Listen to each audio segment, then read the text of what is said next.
اليوم في إطار الدورة العادية الرابعة للمجلس الشعبي الولائي لسنة 2025، هي آخر دورة لهذه السنة. كنا في جدول الأعمال قررنا أن ندرس ملف، وهو ملف مهم جدا، ملف تحسين الحضري على مستوى ولاية البويضة، بالإضافة إلى ما في توصيات الدورة السابقة المتمثلة في ملف مؤسسات الجوارية للصحة العمومية.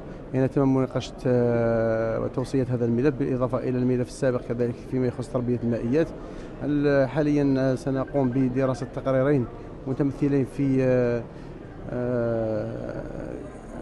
مدى تنفيذ قانون 0815 متعلق بتسوية البنايات ومطابقة إنجازها.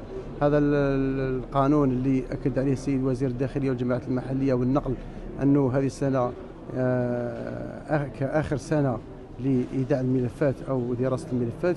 يعني على المستوى الوطني، وهي النسبة الوطنية 25% أو أكثر، تقريبا 30% على المستوى الوطني، يجب أن ترفع هذه النسبة، وذلك بدراسة الملفات دراسة حقيقية، خاصة ما تكلمنا عن التجزئات اللي هي تجزئات جماعية، لكن الدراسة يجب أن تكون دراسة بارسيال لكل منزل على حدة.